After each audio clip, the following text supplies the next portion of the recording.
नमस्कार दोस्तों, आप सबका स्वागत है मेरे YouTube चैनल के ऊपर। दोस्तों, यहाँ पर कल मैंने आप सबको ये समझाया था, पूरी मार्केट की सिचुएशन समझाई थी कि मार्केट ऊपर क्यों जा रही है और उसके पीछे का जो रीज़न था वो मैंने आपको पूरा क्लियर किया था। 15 मिनट की पूरी वीडियो थी, काफ़ी एजुकेशनल वीडियो थी, जाके जरूर चेक करना। और अगर आपने ये वीडियो देखी होगी तो मैंने कल के इसी वीडियो में आपको समझाया था कि यहाँ पर FIIs और रिटेल दोनों में से किसी एक की हिम्मत टूटने वाली है और जिसकी भी हिम्मत टूटेगी वो हार जाएगा। ये हमने कल डिस्कशन किया था, क्योंकि दोनों अपनी अपनी पोजीशंस को लेके बैठे हुए हैं, ठीक है। और किसी एक का तो लॉस होना है, ये तो कंफर्म है। और मैंने आपको समझाया था FIIs लॉस नहीं करते हैं, ठीक है। और लॉस दोनों का ही है, लेकिन बुक कौन करेगा पहले, वो जीतेगा, ठीक है। मतलब उसके अपोजिट वाला बंदा जीतेगा। तो जो लॉस पहले बुक करेगा वो हारेगा, और जो लॉस बुक करवाएगा दूसरे बंदे का वो जीतेगा।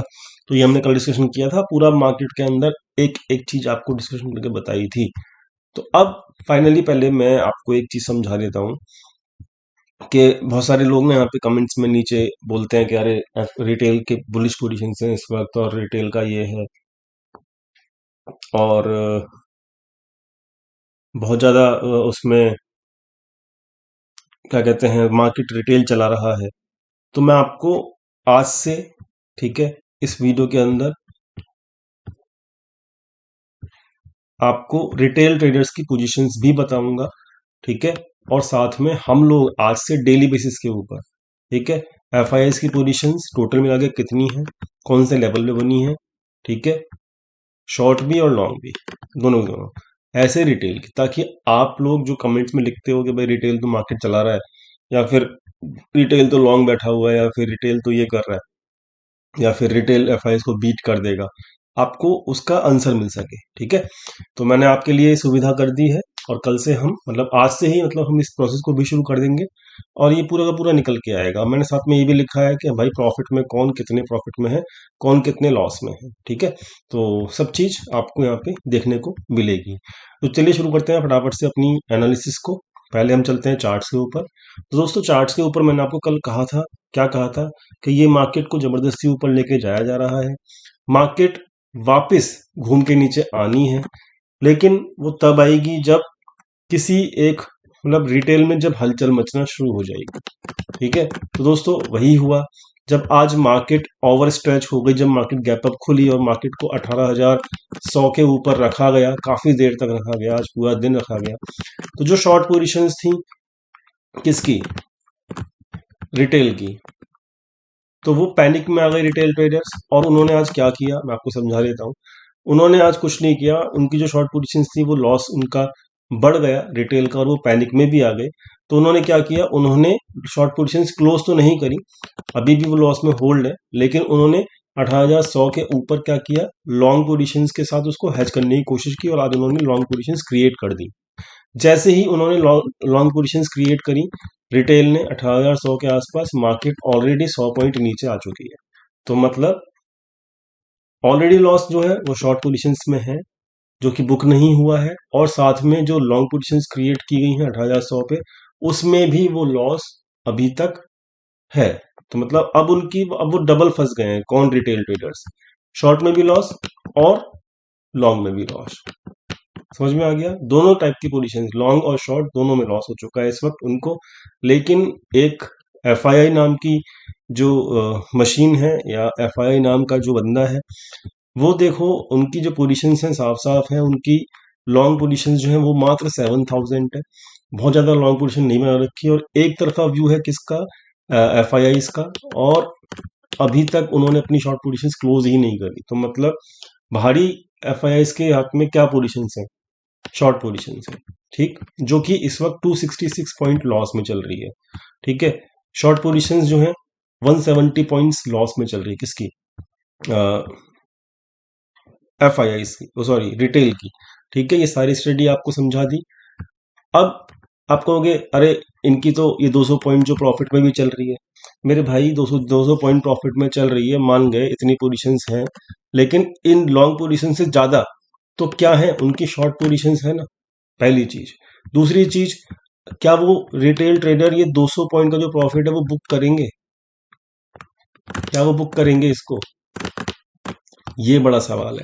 वो प्रॉफिट बुक नहीं कर पाते हैं, उनको लॉस बुक करवाना ही मार्केट का पर्पस है, किसका? एफआईआई का। ठीक है, तो ये हमको अब डेली से देखने को मिलेगा, डेली सीखने को मिलेगा। ठीक है, मैं आपको पहले ही बता चुका हूँ कि एफआईआई का जो लेवल है 17,769 का है। कल भी बताया था, आज फिर बता रहा हूँ। तो मार्केट को कम से कम इस लेवल तक तो लेके आना पड़ेगा एफआईआई को, तभी वो अपनी शॉर्ट पोजीशंस को नेक टू नेक यानी कि कॉस्ट टू कॉस्ट क्लोज कर पाएंगे।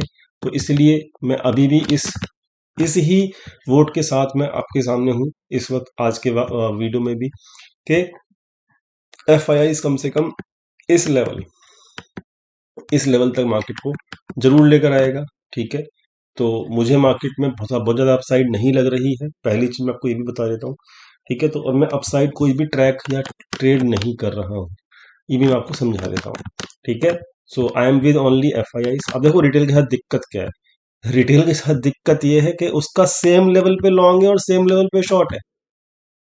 तो मतलब अगर मार्केट गलती से भी 17,850 पे आ जाता है ना, तो वो किसी भी प्रॉफिट में, मतलब किसी भी, ना तो लॉन्ग में और ना ही शॉर्ट में, किसी भी साइड में, मतलब उनको पूरा हफ्ता हो गया 27 फरवरी, 27 जब से एक्सपायरी चालू हुई है फरवरी की, 27 जनवरी से।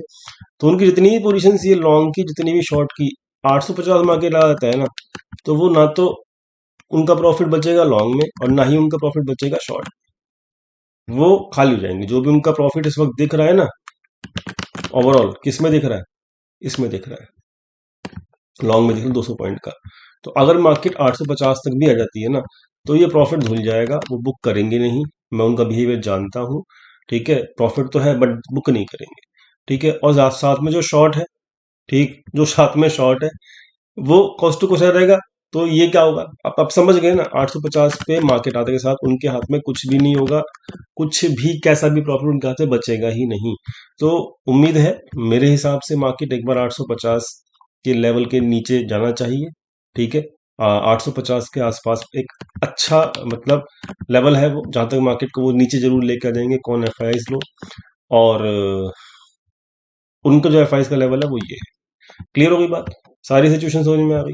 ठीक है, तो सिचुएशन काफी खिचड़ी पक रखी है इस वक्त मार्केट के अंदर, इसलिए मार्केट जो है वो किस तरीके से चल रहा है, वो आपको समझ दिख ही रहा है। 2 दिन मार्केट ऊपर, फिर 3 दिन मार्केट नीचे, 2 दिन फिर ऊपर, 2 दिन नीचे, फिर 2 दिन ऊपर, फिर 3 दिन नीचे। So market is going like, और हम मार्केट जो है ना, हमारा मार्केट 17,800 17,700 से अगर लगाओगे तो वो 300 पॉइंट में ही घूम रहा है, आज से नहीं घूम रहा, और वो बजट के दिन से घूम रहा है। ठीक है, तो मेरे भाई यहाँ पर 300 से 400 पॉइंट के अंदर ये पूरा खेला हो रहा है। ठीक है, और ये यहाँ से है, यहाँ से इस रेंज में ही है अभी मार्केट, और इस रेंज में अब क्या हो रहा है वो आपको डाटा पॉइंट्स पे समझ में आ रहा है। तो मेरा वोट, अब मैं आपको समझा देता हूँ, तो मेरा व्यू है, ठीक, वो मेरा व्यू क्लियर है कि मैं अपसाइड ट्रैक नहीं कर रहा हूँ। मेरी एक्सपेक्टेशन है कि मार्केट एक बार तो 17,850 कम से कम दिखाएगा। ठीक है, ये मेरा व्यू है, लेवल मैंने आपको समझा दिया है। आपको मेरा व्यू क्लियर समझ में आ गया है, तो मैं अपसाइड में नहीं हूँ इस वक्त। जो मेरा लेवल कम से कम जो मैं देख रहा हूँ अगले एक हफ्ते में, वो मैंने आपको बता दिया। कोई रिकमेंडेशन नहीं है, कोई भी आपको ट्रेड टिप्स नहीं दे रहा हूँ मैं, आपको मैंने लेवल दिया, मेरा व्यू दिया है। मार्केट के हिसाब से अपना रिस्क मैनेज करके खुद ट्रेड कर सकते हो। ठीक है, मैं रिस्क मैनेज आपको खुद से करना होगा, बट जो मेरे को समझ में आता है वो मेरा लेवल जो मैंने आपको समझा दिया। Same with bank Nifty, bank Nifty ऊपर गया, फंस गए आज रिटेल ट्रेडर, फिर बैंक निफ्टी को भी नीचे ले आया, और मार्केट की बैंक निफ्टी भी जो है 41,000 से लेके 41,800, मतलब निफ्टी 400 पॉइंट, तो ये 800 पॉइंट में घूम रही है, और इतनी नैरो रेंज में घूम रही है, बहुत छोटी रेंज में है। ऊपर नहीं जाने देंगे एफआईआई, मैं आपको बहुत बार बता चुका हूँ। तो इसके अंदर भी सिंपल है, बैंक निफ्टी के अंदर भी मुझे ऐसा लगता है कि कम से कम एक बार तो ये 41,200 तक तो आराम से बैंक निफ्टी को भी लेकर आ सकते हैं। अब ये कल लेके आएंगे, मंडे को लेके आएंगे, ट्यूसडे को लेके आएंगे, ये मैं नहीं कह सकता, लेकिन अगले हफ्ते में आ सकता है एक बार तो 41,200 बैंक निफ्टी में, और 17,850, 17,850 जो है वो आपका निफ्टी में। ठीक है, पोजीशंस जो कैरी फॉरवर्ड हुई हैं ऑप्शंस की वो भी मैं आपको समझा देता हूँ।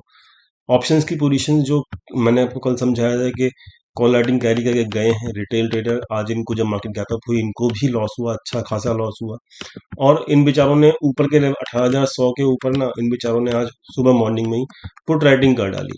ठीक है, तो अब वो जो है वो कैरी करके जा रहे हैं नेक्स्ट वीक के, तो बेचारे ये पुट राइटिंग में ही फंस गए। ठीक है, तो फ्यूचर्स में भी आज लॉन्ग किया 18,100 पे, ऑप्शन में भी लॉन्ग मतलब बुलिश पुलिश में नहीं, वहां पे दोनों में फंस गए ये लोग। ठीक है, तो मार्केट है भाई, इनको फंसाएगा, और अब तो मैं डाटा डेली बेसिस के ऊपर आपको शो भी करूंगा, तो आपको सब समझ में आ जाएगा कि रिटेल कैसे लॉस कर रहा है। ठीक है, आज की डेट की पोजीशन जो है, अब 18,100 पे क्या हुआ, इन लोगों ने जो पुट राइटिंग कैरी फॉरवर्ड कर रखी थी परसों वाली, वो प्रॉफिट में क्लोज की है। ठीक है, 18,100 पे ही, और यहाँ पर उन्होंने 18,100 के उस पर ऊपर ही कॉल राइटिंग जो है वो कैरी फॉरवर्ड कर ली है। ठीक है, तो अब डाटा ऑप्शंस का भी बेरिश ही है, फ्यूचर्स का भी बेरिश ही है, मेरा व्यू बेरिश है। लेवल जोन सा मैं एक्सपेक्ट कर रहा हूँ बैंक निफ्टी में 41,200, निफ्टी में 17,850, ये मेरा लेवल है, मेरा व्यू है, खुद के लिए है, आप अपना ट्रेड अपने हिसाब से कीजिएगा। Thank you so much for watching this video. उम्मीद करता हूँ समझ में आ गया होगा पूरा खेल, and this is my view only, and thank you so much, thank you.